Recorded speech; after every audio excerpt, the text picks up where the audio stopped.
항상 친구들끼리 모이면 누군가는 늘 밥값을 내고 또 누군가는 얻어먹기만 하죠. 매번 빨리 오는 친구, 늦게 오는 친구가 정해져 있듯이요. 항상 손해를 보는 친구들은 그만큼 이 관계에 애정을 두고 중요하게 생각하는 거라고 하죠. 오늘 이야기의 주인공도 그랬습니다. 인간관계에서 득과 실을 구분하는 게 가장 중요하다는 스페인 여성의 사연인데요. 그 계산적인 면모로 변호사까지 된 그녀는 순에 빠진 여동생이 한국에 시집간다고 하자 그저 비웃기 바빴습니다. 그러나 결혼 후 동생이 데려온 한국 남자를 본 순간 그녀는 넋이 나가 당장이라도 도망가려고 했다는데요. 과연 그녀는 왜 그렇게 도망가려고 했던 걸까요? 지금부터 그 이야기를 들어보시죠. 좋아요와 구독은 감동 블라썸 영상 제작에 큰 힘이 됩니다. 안녕하세요. 저는 카밀라입니다. 저는 어릴 적부터 숫자가 좋았어요. 숫자는 거짓말을 하지 않았거든요. 2 더하기 2는 언제나 4죠. 어떤 감정이 개입해도 누가 우는 소리를 해도 그 답은 변하지 않잖아요. 마드리드의 화창한 하늘 아래에서도 자란 제 인생도 그런 방정식처럼 명확했습니다. 모든 선택에는 대가가 있고 저는 항상 그 계산을 완벽히 해냈어요. 카밀라, 넌 정말 대단해. 1등 놓친 적이 있기는 하니? 중학교 졸업식 날 담임 선생님이 제게 이렇게 말했을 때 저는 겸손하게 웃기만 했어요. 하지만 마음속으로는 당연하죠. 저는 2등보다 더 열심히 노력했으니까요 라고 생각했습니다. 모범생이라는 타이틀은 제 정체성이 되었고 부모님의 기대를 충족시키는 것은 숨쉬는 것만큼 자연스러운 일이었어요. 특히 아버지는 제가 가져오는 성적표를 보며 눈가에 자랑스러운 주름을 만들곤 했습니다. 하지만 그 평화로운 방정식은 제가 16살 되던 해에 무너졌어요. 아버지가 친구와 하던 사업이 동업자의 배신으로 아버지가 대신 다 뒤집어 쓰게 되었어요. 그날 밤 부엌에서 들려오는 부모님의 절망적인 대화를 엿들었습니다. 이제 어떻게 하지? 빚은 계속 불어나는데 어머니의 목소리가 떨렸어요. 카밀라와 루시아의 학비라도 지켜야 해. 아버지의 목소리는 제가 한 번도 들어본 적 없는 무력함으로 가득했습니다. 그날 이후 저는 집안의 방패가 되기로 결심했어요. 좋은 대학에 가서 안정적인 직업을 가지고 가족을 부양하는 것. 그것이 제 새로운 방정식이 되었습니다. 그리고 그 생각의 완벽한 해답은 변호사였어요. 높은 수입, 사회적 지위, 안정성 모든 변수를 계산했을 때 가장 합리적인 결론이었습니다. 대학 입학시험을 준비하며 저는 잠을 줄였어요. 다른 친구들이 주말에 놀러 다닐 때 저는 도서관에 틀어박혀 법률 서적을 읽었습니다. 그때 이미 제 삶의 공식은 완성되어 있었어요. 투자한 시간은 곧 미래의 이익. 단순하고 명확했습니다. 언니, 이거 봐. 내가 만든 팔찌야. 하나 줄게. 4살 어린 여동생 루시아는 항상 이런 식이었어요. 무언가를 나누고 주고 베푸는 것에 행복해하는 아이였습니다. 하지만 어느 순간부터 제 눈에는 그저 시간 낭비로 보였어요. 이런 거 만들 시간에 공부해. 너 중간고사 성적 별로였잖아. 그리고 왜 나눠주는 거야? 너한테 뭐가 돌아오는데? 제 날카로운 말에 루시아의 얼굴이 어두워졌지만 그 순간 저는 그게 그녀를 위한 충고라고 진심으로 믿었습니다. 아버지만 봐도 세상은 이용당하기 쉬운 사람들에게 가혹하니까요. 저는 동생이 저처럼 강해지길 바랐어요. 하지만 루시아는 절대 바뀌지 않았습니다. 오히려 더 순수해졌고 그럴수록 우리 사이의 거리는 멀어졌어요. 대학에 들어가서도 저는 제 공식을 충실히 따랐습니다. 모든 활동은 이력서에 도움이 되는지를 기준으로 선택했어요. 연애도 마찬가지였죠. 시간을 투자할 가치가 있는 상대인지 첫 만남에서 바로 계산했습니다. 대부분의 남자들은 제 기준을 통과하지 못했어요. 저는 그들에게 제 미래를 맡길 수 없었습니다. 법대를 최우수 성적으로 졸업하고 인턴십을 거쳐 마드리드의 유명 로펌에 입사했어요. 모든 것이 계획대로였습니다. 첫 월급을 받던 날, 저는 부모님께 선물을 사드렸어요.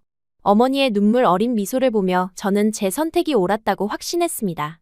우리 카밀라, 이제 좀 쉬어도 되지 않을까? 어머니가 말씀하셨어요. 하지만 저는 멈출 수 없었어요. 아직 막내라 수입료가 낮았고 이제 경력을 쌓기 위해 더 많은 사건을 맡고 더 많은 승소를 거두고 더 많은 수입료를 받는 것. 그것이 제 새로운 목표가 되었습니다. 제 일상은 철저히 계산된 시간표에 따라 흘러갔어요. 아침 6시 기상, 7시 사무실 도착, 12시간 근무, 저녁 운동, 지치지 않을 정도의 수면. 주말에도 사건 파일을 검토했습니다. 효율성이 제 삶의 키워드였어요.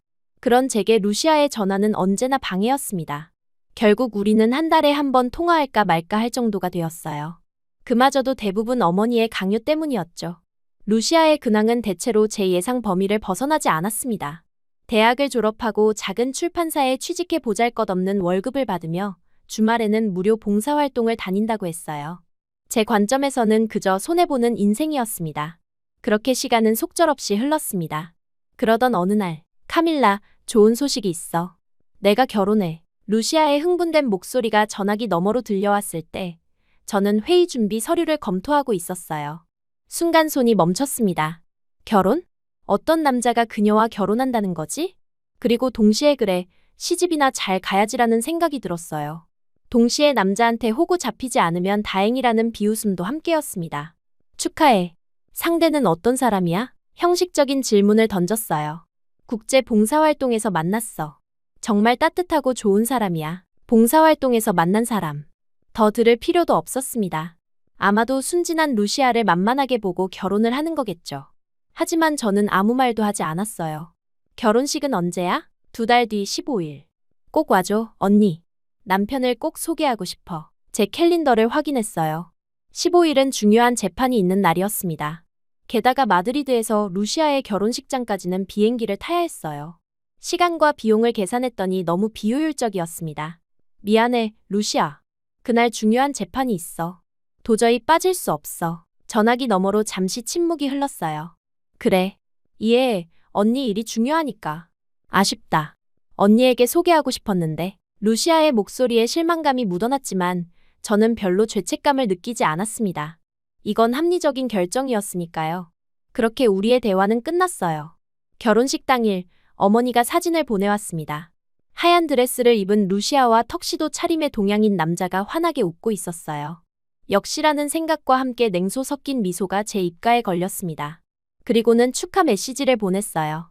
형식적인 문장이었지만 가족의 도리는 지켜야 했으니까요. 그로부터 2년이 지났습니다. 그동안 저는 더 많은 사건을 승소로 이끌었고 파트너 변호사로 승진했어요. 제 방정식은 완벽하게 작동하고 있었습니다. 그러던 어느 날 어머니에게서 전화가 왔어요. 카밀라, 내가 요즘 다리가 너무 아파서 잠시 와줄 수 있니? 그 말을 듣는 순간 모든 일정을 뒤로 미뤘습니다. 어머니는 제 방정식에서 가장 중요한 변수였으니까요. 아버지도 돌아가셨으니 어머니는 제가 챙겨야죠. 저는 즉시 휴가를 내고 고향으로 향했어요. 집에 도착했을 때 예상치 못한 상황이 펼쳐져 있었습니다. 루시아가 이미 와 있었어요. 더 놀라운 것은 그녀의 모습이었습니다. 이전에 수수하고 어수룩한 동생은 온데간데 없고 세련되고 자신감 넘치는 여성이 그 자리에 있었어요. 그리고 그녀 옆에는 2명의 남자가 있었습니다. 언니, 왔구나. 루시아가 반갑게 달려와 저를 안았어요. 그녀에게서 고급스러운 향수 냄새가 났습니다. 제가 쓰는 것보다 비싼 브랜드였어요. 이쪽은 내 남편 희재고 옆에 있는 분은 희재의 친구 성우 씨야. 정형외과 의사셔. 그제서야 저는 두 남자를 자세히 보게 되었습니다. 희재는 부드러운 미소를 짓고 있었고 그의 옆에 있는 남자 성우는 깊은 눈빛으로 저를 바라보고 있었어요.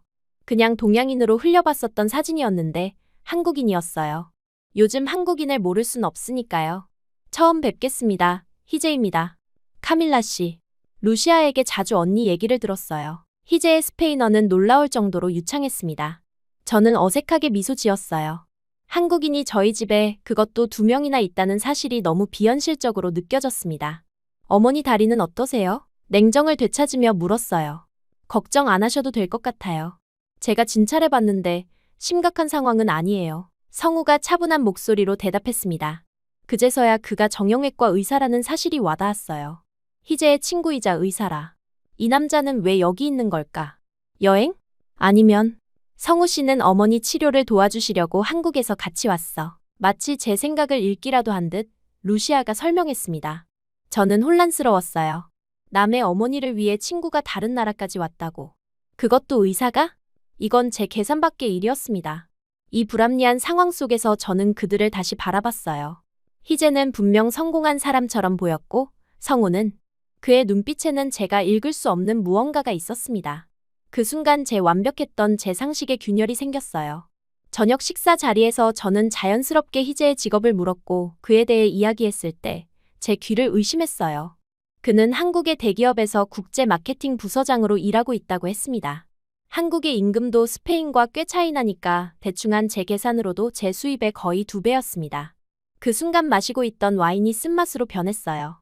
희재 씨는 어떻게 스페인어를 그렇게 잘하세요? 평정을 유지하려고 화제를 돌렸습니다. 그의 대답은 더 놀라웠어요. 대학에서 스페인어를 전공했어요. 그리고 회사에서 마드리드 지사에 2년간 파견 근무했었죠. 마드리드에 있었다고. 그렇다면 우리는 같은 도시에 살고 있었던 셈이네요. 그리고 이제서야 다시 생각났어요. 루시아가 봉사활동에서 그를 만났다고 했었죠. 마치 제 생각을 읽기라도 한 듯 루시아가 설명을 이어갔어요. 희재는 회사 봉사단 활동으로 아프리카에 왔었어. 우리는 거기서 만났어. 제 머릿속에서 여러 가지 계산이 동시에 이루어졌습니다. 대기업 간부, 다국어 능력, 봉사활동까지. 이 남자가 과연 루시아와 결혼한 이유가 뭘까? 갑자기 성우의 목소리가 들렸어요. 카밀라 씨도 멋진 직업을 가지고 계신다고요? 변호사라면 정의를 위해 싸우는 일이잖아요. 그의 말에는 진심이 담겨 있었습니다. 하지만 저는 내심 웃음이 나왔어요. 정의? 제가 하는 일은 정의와는 거리가 멀었습니다. 높은 수입료를 내는 고객이 이기도록 모든 법적 허점을 찾아내는 것, 그게 제 일이었어요. 그저 일일 뿐이에요. 당신은요? 정형외과 의사라고 했죠? 제가 물었습니다. 네, 서울에 있는 작은 병원을 하고 있어요. 주로 스포츠 손상을 전문으로 하고 있죠. 개인 병원 의사. 또 다시 제 계산기가 돌아갔어요. 그의 수입, 사회적 지위, 앞으로의 전망. 모든 지표가 저보다 위였습니다. 제 자부심에 금이 가는 소리가 들리는 것 같았어요. 그런데 왜 어머니를 위해 일부러 오신 거예요? 그것도 휴가를 내서요. 솔직히 이해가 되지 않았습니다. 누가 자신의 시간과 돈을 들여 남의 가족을 치료하러 오겠어요? 그는 미소를 지으며 대답했어요. 병원 건물의 수리도 해야 하고 희재가 많이 걱정하더라고요. 그리고 저도 스페인에 오고 싶었거든요. 일종의 휴가이기도 해요. 그의 말은 저희 세계관과 충돌했습니다. 제 사전에 그냥 돕는다는 개념은 없었어요. 모든 행동에는 이유가 있고 그 이유는 대개 이익과 연결되어 있어야 했습니다. 하지만 성우의 행동에서는 그런 계산이 보이지 않았어요. 저는 갑자기 그 자리가 불편해졌습니다. 저는 내일 마드리드로 돌아가야 해요. 중요한 사건이 있어서요. 식사가 끝나갈 무렵 불쑥 말했어요. 사실 당장 돌아갈 급한 일은 없었습니다. 하지만 이 상황에서 빨리 벗어나고 싶었어요. 어머니와 루시아의 실망한 표정이 역력했지만 저는 결심했습니다. 다음 날 아침 일찍 떠나기로 했어요. 짐을 싸고 나서 마지막으로 어머니께 인사를 드리기 위해 계단을 내려가던 순간이었습니다. 갑자기 발이 미끄러졌고 균형을 잃었어요. 다음 순간 제 몸은 공중에 떠 있었고 곧이어 바닥에 강하게 부딪혔습니다. 날카로운 통증이 발목을 관통했어요. 으악! 비명이 절로 나왔습니다. 순식간에 사람들이 모여들었어요. 그 중에서도 성우가 가장 먼저 제 곁에 도착했습니다. 그의 손길은 놀라울 정도로 침착하고 정확했어요. 움직이지 마세요. 제가 확인해 볼게요. 그의 손이 제 발목을 조심스럽게 만졌습니다. 전문가의 손길이라는 게 이런 거구나 싶었어요. 아픔 속에서도 그의 손길이 주는 안정감은 특별했습니다. 다행히 골절은 아닌 것 같아요. 인대가 약간 늘어난 것 같아 보이네요. 하지만 정확한 진단을 위해 병원에 가보는 게 좋겠어요. 이렇게 해서 제 급한 귀경 계획은 무산되었습니다. 근처 병원에서 성우의 진단대로 발목 염좌 판정을 받았고 최소 일주일은 안정을 취해야 한다는 의사의 말에 저는 할 수 없이 고향집에 머물게 되었어요. 이 모든 일이 제 계획에 없던 일이었습니다. 집으로 돌아와 제 방에 누워있는데 노크 소리가 들렸어요. 성우였습니다. 그의 손에는 얼음찜질용 팩과 붕대가 들려 있었어요. 괜찮으세요? 정기적으로 얼음찜질을 해주는 게 좋아요. 제가 도와드릴게요. 그는 전문가다운 손길로 제 발목을 치료해 주었어요. 묘하게 이 상황이 불편하면서도 편안했습니다. 아무도 이렇게 저를 세심하게 돌봐준 적이 없었어요. 감사합니다. 간신히 말했습니다. 당연한 일이에요. 역시 변호사라는 직업은 항상 바쁘죠? 그의 질문에 저는 잠시 생각했어요. 제 삶은 언제나 빡빡한 일정으로 채워져 있었습니다. 여유라는 개념은 낭비와 동의어였어요. 효율적으로 살아야죠. 시간은 곧 돈이니까요. 제 대답에 그는 미소 지었어요. 그런데 그 미소가 동정인지 이해인지 구분할 수 없었습니다. 효율도 중요하지만 가끔은 그냥 흘러가는 대로 사는 것도 필요하지 않을까요? 그의 말은 제 귀에 이상하게 들렸어요. 흘러가는 대로? 그건 계획이 없다는 말 아닌가요? 저는 대답하지 않았습니다. 그날 저녁 예상치 못하게 네 사람이 함께 식사를 하게 되었어요. 어머니는 요리를 핑계로 자리를 비웠고 결국 루시아와 희재, 성우와 저 이렇게 4명이 남았습니다. 처음엔 어색했지만 와인 한 잔이 오가며 분위기가 풀렸어요. 두 사람은 어떻게 연애를 시작한 거야? 제가 물었습니다. 희재와 루시아가 서로를 바라보며 웃었어요.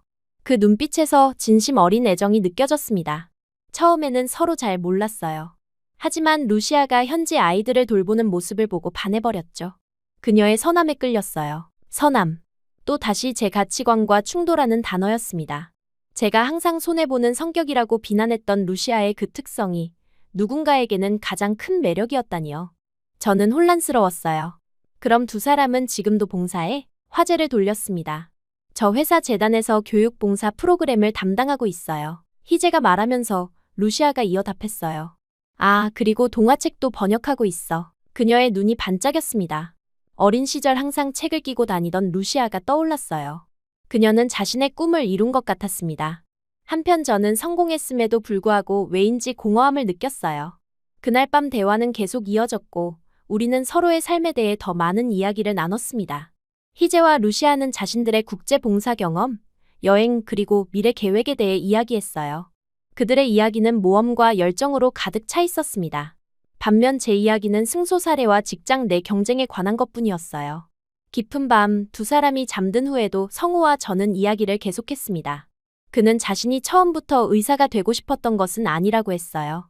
어릴 때는 예술가가 되고 싶어 공부했는데 어느 날 다쳐 응급실을 간 적 있는데 그때 의사분들을 보고 꿈이 바뀌어서 이렇게 되었다고 합니다. 인생은 계획대로 흘러가지 않아요. 때로는 예상치 못한 전환점이 우리를 더 좋은 곳으로 인도하죠. 그의 말에 저는 생각에 잠겼어요. 제 인생은 너무나 계획적이었습니다. 한 번도 우연에 맡긴 적이 없었어요. 그게 제 강점이라고 믿었지만 지금은 그것이 저를 가두는 틀은 아니었을까 하는 의문이 들었습니다. 어머니 재활치료비는 얼마나 받으실 거예요? 문득 현실적인 생각이 들어 물었어요. 성우는 와인잔을 내려놓으며 진지한 표정으로 말했습니다. 왜 받나요? 저는 그냥 좋아서 하는 거니 걱정 마세요. 그 말은 제 세계관에 또 한 번의 충격을 주었어요. 누가 보상 없이 무언가를 한다고. 그건 제 방정식에 없던 변수였습니다. 하지만 그건 손해잖아요. 저도 모르게 말했어요. 성우는 잠시 저를 바라보더니 부드럽게 웃었습니다. 카밀라 씨는 항상 득과 실을 계산하시나 봐요. 하지만 언제나 가지려고만 하면 언젠가는 잃게 됩니다. 그의 말이 제 마음을 관통했어요. 취기가 올라 평소라면 하지 않았을 말들이 튀어나왔습니다. 저는 그렇게 살아왔어요. 항상 계산하고 이기려고 하고. 그게 제 방식이었죠. 그렇게 해야 안전했으니까요. 성우는 진지한 눈빛으로 저를 바라봤어요. 카밀라 씨는 마치 물 위에서 계속 발버둥치는 백조 같아요. 겉으로는 우아해 보이지만 물속에서는 쉴 새 없이 움직이고 있죠. 이제 그만 자신을 몰아세워도 돼요. 힘을 빼도 괜찮고 가끔은 의지해도 괜찮아요. 그의 말에 묘한 울컥함이 올라왔습니다. 마치 오랫동안 감춰두었던 제 내면을 누군가 처음으로 들여다본 것 같았어요. 저는 눈물이 나오려는 것을 필사적으로 참았습니다. 그렇게 며칠이 지났고 제 발목은 점차 회복되었어요. 루시아와 희재는 종종 둘이서 놀다 오라며 저와 성우에게 시간을 주었습니다. 우리는 마을을 산책하고 카페에 앉아 이야기를 나누고 때로는 그냥 침묵 속에서 편안함을 느꼈어요. 하지만 모든 휴가는 끝이 있듯 성우의 시간도 끝이 다가왔습니다. 그가 한국으로 돌아가기 전날 밤, 우리는 마지막으로 함께 시간을 보냈어요. 달빛 아래 마을 광장 벤치에 앉아있던 저는 마음속 깊은 이야기를 꺼냈습니다. 사실, 제가 이렇게 된 데는 이유가 있어요. 아버지도 사람에게 배신당했고, 아버지와 똑 닮은 동생을 보고 있자니 제가 완벽해야 했고, 어려운 집안 사정에 언제나 계산적이어야 했거든요. 목이 메어 눈물이 흘렀습니다. 이런 제 이야기를 하고 싶다고 느낀 남자는 성우가 처음이었어요. 제가 한참을 우는 동안 말없이 어깨를 다독여 주었습니다. 그에게 마음을 열고 있다는 것이 느껴졌지만 어색하게도 휴가는 끝나야 했습니다. 다음 날 아침, 성우는 떠났어요. 작별 인사를 나누며 그의 손을 잡았을 때 이상한 감정이 밀려왔습니다. 마치 무언가 중요한 것을 놓치고 있다는 느낌이었어요. 하지만 저는 그 감정을 억눌렀습니다. 곧 저도 마드리드로 돌아가 제 계산된 삶으로 복귀해야 했으니까요. 마드리드로 돌아온 후 저는 일상에 빠르게 복귀했어요. 사무실, 법정, 의뢰인 미팅. 모든 것이 예전과 같았습니다. 하지만 제 마음은 달라져 있었어요. 전과 같은 열정으로 일에 몰두하지 못했고 자꾸만 고향에서의 기억이 떠올랐습니다. 특히 성우의 말들이 계속 머릿속을 맴돌았어요. 이제 그만 자신을 몰아세워도 돼요. 회의 중에도 법정에서도 심지어 잠들기 전에도 그의 목소리가 들리는 듯했습니다. 저는 이런 감정을 처음 경험해봤어요. 통제할 수 없는 생각들, 끊임없이 떠오르는 누군가의 얼굴. 이게 그 유명한 그리움이란 감정인가요? 저는 스스로에게 화가 났습니다. 이런 비합리적인 감정의 시간을 낭비하다니 전혀 제 스타일이 아니었어요. 그러던 어느 날 루시아에게서 전화가 왔습니다. 언니, 다음 달에 국제 봉사활동이 있어. 이번엔 아프리카 케냐야. 같이 가지 않을래? 저는 즉각 거절하려 했어요. 휴가를 또 내고 낯선 곳에 가서 아무런 보상도 없이 봉사한다고요? 완전히 비합리적이었습니다. 하지만 곧 제 입에서 예상치 못한 질문이 나왔어요. 혹시 성우 씨도 거기 있을까? 전화기 너머로 루시아의 미소 짓는 소리가 들리는 것 같았습니다. 응, 성우 오빠도 의료팀으로 참여해. 언니가 오면 좋아할 것 같은데. 심장이 빠르게 뛰기 시작했어요. 저는 머릿속으로 빠르게 계산했습니다. 2주간의 휴가, 항공권 비용, 경력에 미치는 영향. 모든 계산이 가지 말라고 말했어요. 하지만 이번엔 이성보다 감정이 이겼습니다. 알았어, 가볼게. 통화를 끝내고 저는 스스로의 결정에 놀랐어요. 제가 이런 선택을 하다니. 하지만 성우를 다시 만날 수 있다는 생각에 이상하게 설렜습니다. 평소 같으면 이런 감정을 비효율적이라며 무시했겠지만 이번엔 그냥 느껴보기로 했어요. 마침내 출발 당일, 저는 마드리드 공항에서 루시아와 희재를 만났습니다. 그들은 제가 온다는 사실에 진심으로 기뻐하는 것 같았어요. 특히 루시아의 눈빛에서는 뭔가 다른 감정도 읽을 수 있었습니다. 마치 드디어 언니가 변하기 시작했구나라고 말하는 듯했어요. 비행기 안에서 루시아는 이번 봉사활동에 대해 설명했습니다. 케냐의 작은 마을에서 진행되는 의료 및 교육 봉사라고 해요. 희재의 회사 재단과 국제 NGO가 공동으로 주최하는 프로젝트였습니다. 그녀가 열정적으로 설명하는 모습을 보며 어릴 적 순수했던 동생의 모습이 떠올랐어요. 그때는 그 순수함을 비웃었는데 이제는 그것이 그녀의 가장 큰 강점이라는 걸 알게 되었습니다. 케냐에 도착한 첫날, 저는 완전히 압도되었어요. 낯선 환경, 더운 날씨, 그리고 도처의 산재한 빈곤의 현실이 저를 충격에 빠뜨렸습니다. 숙소는 간소했지만 깨끗했어요. 봉사단 오리엔테이션에서 처음으로 성우를 다시 만났습니다. 그는 의료팀장으로 이미 분주히 움직이고 있었어요. 카밀라 씨, 정말 오실 줄 몰랐어요. 그가 환하게 웃으며 말했습니다. 저도 제가 올 줄 몰랐네요. 솔직하게 대답했어요. 첫날부터 봉사활동은 빠르게 진행되었습니다. 저는 법률 전문성을 살려 서류 작업과 행정 지원을 맡았어요. 처음에는 단순히 할 일로 여겼지만 점차 이 일의 의미를 깨닫기 시작했습니다.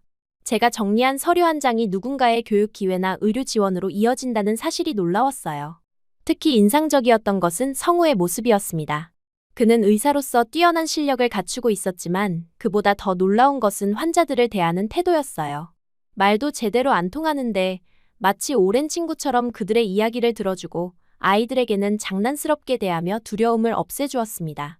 그의 진료를 받은 사람들은 모두 환한 표정으로 나왔어요.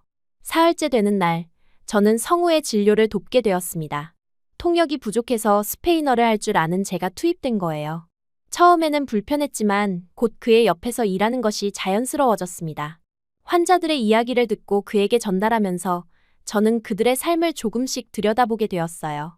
어려운 환경 속에서도 희망을 잃지 않는 그들의 모습이 저를 감동시켰습니다.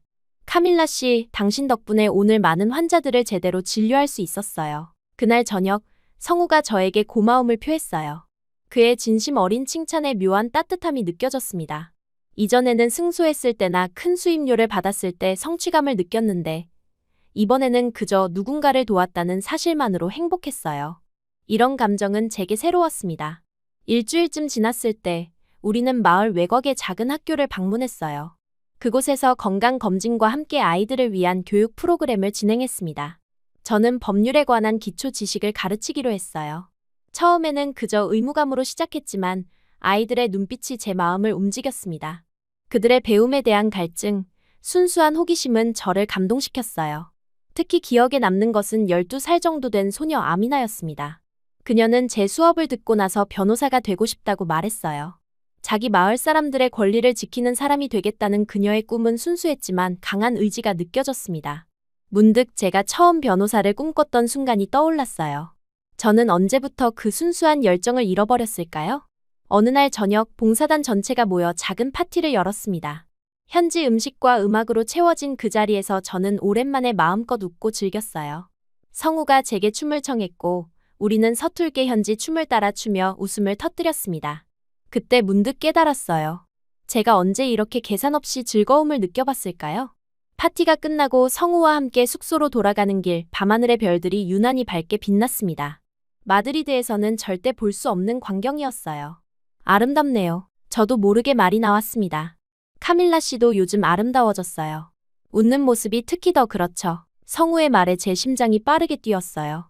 이런 감정은 낯설지만 기분 좋았습니다. 우리는 아무 말 없이 걸었고 어느 순간 그의 손이 제 손을 잡았어요. 따뜻했습니다. 모든 계산과 논리를 뛰어넘는 그 순간의 감정은 말로 표현할 수 없었어요. 봉사활동 마지막 날, 마을 사람들이 감사의 표시로 작은 공연을 준비했습니다. 아이들의 춤과 노래를 보며 저는 뭉클함을 느꼈어요. 특히 아미나가 제게 직접 만든 팔찌를 선물했을 때 눈물이 날 것 같았습니다. 그 순간 루시아가 어릴 적 저에게 팔찌를 주었던 기억이 떠올랐어요. 그때는 냉정하게 거절했는데 이제야 그 의미를 이해하게 되었습니다. 고마워, 아미나. 정말 소중히 할게. 진심을 담아 말했어요. 공연이 끝난 후 성우가 제게 조용히 다가왔습니다. 카밀라, 오늘 밤 시간 있어요? 얘기하고 싶은 게 있어서요. 저는 긴장하면서도 기대감에 고개를 끄덕였어요. 그날 밤 우리는 캠프 근처 언덕에 올라 밤하늘을 바라보며 많은 이야기를 나눴습니다. 서로의 어린 시절, 꿈, 두려움. 이전에는 누구에게도 하지 않았던 이야기들이 자연스럽게 흘러나왔어요. 카밀라, 처음 봤을 때부터 약해지기 싫어 언제나 발버둥치는 사람 같았어요. 많이 신경 쓰여요. 저한테 의지하면 좋겠어요. 성우의 고백에 제 마음은 이미 대답을 알고 있었습니다. 우리의 입술이 만났을 때 모든 계산과 망설임이 사라졌어요. 그 순간만큼은 완전히 현재에 집중했습니다. 봉사활동이 끝나고 우리는 연인이 되었어요. 마드리드로 돌아가야 했지만 이번엔 다른 기분이었습니다. 이별이 아니라 새로운 시작이라는 느낌이었어요. 우리는 매일 영상통화를 하기로 약속했고 가능한 자주 만나기로 했습니다. 봉사활동 이후 성우와 저는 서로 떨어져 있었지만 매일 영상통화로 대화를 나누며 더 가까워졌어요. 시간대 차이에도 불구하고 그는 항상 제 이야기를 들어주었고 저 역시 그의 하루를 듣는 것이 일상의 즐거움이 되었습니다. 이전에 제가 보면 비웃었을 행동이었지만 이제는 이런 시간이 제 하루 중 가장 소중한 순간이었어요. 저는 사무실에서 업무를 보다가 문득 아미나가 준 팔찌를 바라봤어요. 그 작은 선물에는 계산할 수 없는 가치가 담겨 있었습니다. 봉사활동에서 돌아온 지 한 달, 저는 매일 밤 성우와 대화를 나누며 우리의 미래에 대해 생각했어요. 이전에는 상상도 못했던 선택지들이 제 앞에 펼쳐지고 있었습니다. 로펌에서의 일은 여전히 바빴지만 제 마음가짐이 달라졌습니다. 의뢰인들을 단순한 수입료로 보지 않고 그들의 사연에 귀 기울이기 시작했어요. 특히 경제적으로 어려운 의뢰인들을 위한 무료 법률 상담도 시작했습니다.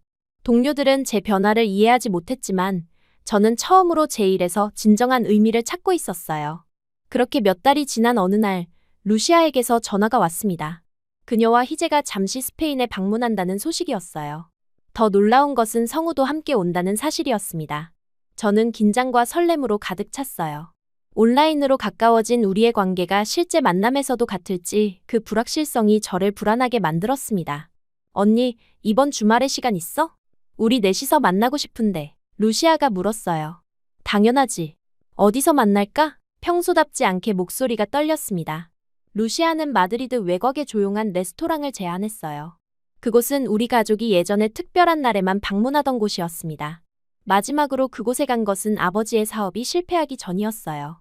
그 기억이 문득 쓸쓸함을 가져왔지만 이번에는 새로운 기억을 만들 수 있을 거라는 기대도 생겼습니다. 만남의 날, 저는 평소보다 일찍 준비를 마쳤어요. 거울 앞에서 오랜 시간을 보냈고 심지어 새 옷을 사러 갔습니다. 이런 행동은 효율성만 따지던 예전의 저에게는 상상도 못할 일이었어요. 하지만 지금의 저는 달랐습니다. 누군가를 위해 그리고 나 자신을 위해 시간을 쓰는 것이 아깝지 않았어요. 레스토랑에 도착했을 때 성우가 제일 먼저 눈에 들어왔어요. 그는 예전보다 더 멋있어 보였고 그의 미소는 여전히 제 심장을 빠르게 뛰게 만들었습니다. 우리의 눈이 마주쳤을 때 주변의 모든 소음이 사라지는 듯했어요. 오랜만이에요, 카밀라. 그가 따뜻하게 인사했습니다. 식사는 화기애애한 분위기 속에서 진행되었어요. 희재와 루시아는 한국에서의 생활과 새로운 프로젝트에 대해 이야기했고, 성우는 자신의 병원 일에 대해 말했습니다. 저도 최근 시작한 무료 법률 상담에 대해 이야기했어요. 이전의 만남들과 달리 이번에는 진정으로 마음을 열고 대화했습니다. 디저트가 나온 후 루시아가 문득 물었어요. 언니, 요즘 행복해 보여. 무슨 일 있었어? 그 질문에 저는 잠시 생각에 잠겼습니다. 예전에 저라면 그런 감상적인 질문을 무시했겠지만 지금은 진지하게 고민했어요. 그런 것 같아. 사람들을 돕는 게 생각보다 보람차더라. 솔직하게 대답했습니다. 식탁 주변이 조용해졌어요. 세 사람 모두 제 말에 집중했습니다. 항상 내가 답답하다고만 생각했는데 사실 그게 내 강점이었어. 내 따뜻함, 순수함, 나눔의 정신. 그런 것들이 얼마나 소중한지 이제야 알게 됐어. 감정이 북받쳐 목소리가 떨렸습니다. 루시아의 눈에서는 눈물이 흘러내렸어요. 언니, 그녀가 작은 목소리로 말했어요. 사실 난 항상 언니를 존경했어. 강인함, 똑똑함, 결단력. 언니 덕분에 나도 버틸 수 있었어. 우리는 테이블 너머로 손을 맞잡았습니다. 어린 시절부터 쌓아온 오해와 벽이 한순간에 무너지는 느낌이었어요. 옆에서 희재와 성우는 조용히 우리를 지켜보며 미소 짓고 있었습니다. 그날 밤, 레스토랑을 나와 우리는 마드리드의 밤거리를 걸었어요. 희재와 루시아가 조금 앞서 걸어갔고 성우와 저는 뒤따라갔습니다. 달빛 아래 그는 갑자기 걸음을 멈추고 제 손을 잡았어요. 카밀라, 당신을 만난 건 제 인생의 가장 큰 행운이에요. 그의 진지한 눈빛이 제 마음을 흔들었습니다. 성우는 며칠 더 있다 돌아갔지만 저는 성우와 특별한 관계를 이어갔어요. 동아누리의 만남은 데이트만을 위한 것이 아니라 나눔을 위한 것이었습니다. 그저 휴가처럼 만난 적도 있지만 1년에 서너 번 그는 국경 없는 이사회 활동으로 스페인에 왔고 저는 그와 함께 의료봉사에 참여했어요. 저희는 그렇게 사랑을 키워나갔습니다. 제 삶도 많이 달라졌어요.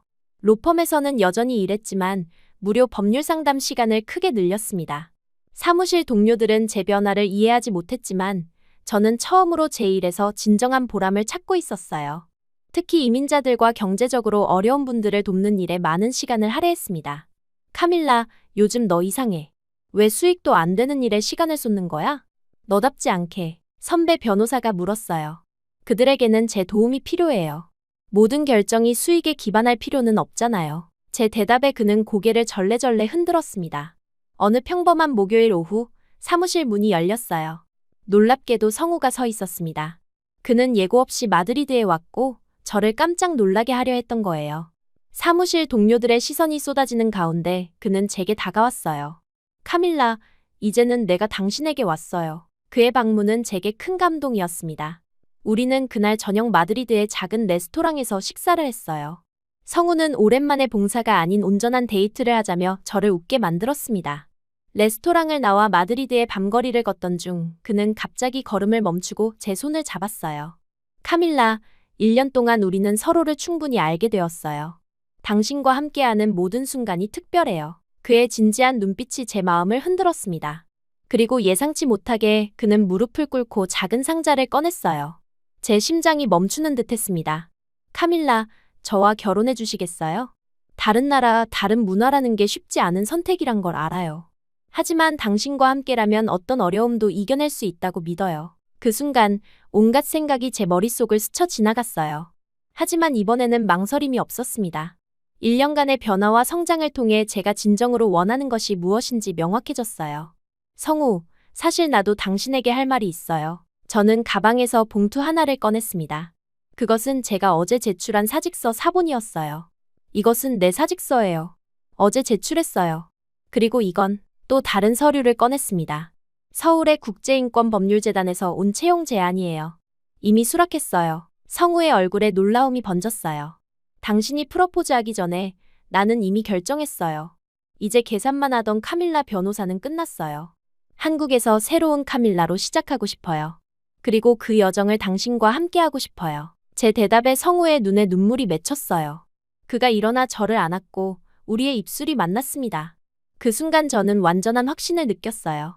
모든 계산과 조건을 넘어선 선택이었지만 이것이야말로 제 인생에서 가장 확실한 결정이었습니다. 그런데 어떻게 그 재단에 지원했어요? 성우가 물었어요. 루시아의 도움이었어요. 연결해줬죠. 내가 변화하고 있다는 걸 가장 먼저 알아본 사람은 바로 내가 항상 무시했던 동생이었어요. 다음 날 우리는 함께 어머니께 전화를 걸었습니다. 결혼 소식을 들은 어머니는 이미 제 결정을 예상했다는 듯 기뻐하셨어요. 어머니의 목소리에서 안도감이 느껴졌습니다. 아마도 그동안 제가 혼자 살아가는 것을 걱정하셨던 것 같았어요. 사무실에서 제 사직 소식은 큰 충격으로 다가왔습니다. 그간 쌓아온 모든 것을 포기한다는 것이 그들에게는 미친 짓으로 보였어요. 정말 확실해? 모든 걸 버리고 한국으로 간다고. 언어도 다르고 문화도 다른 곳에서 어떻게 살 생각이야? 선배 변호사가 걱정스럽게 물었습니다. 네, 확실해요. 이건 포기가 아니라 선택이에요.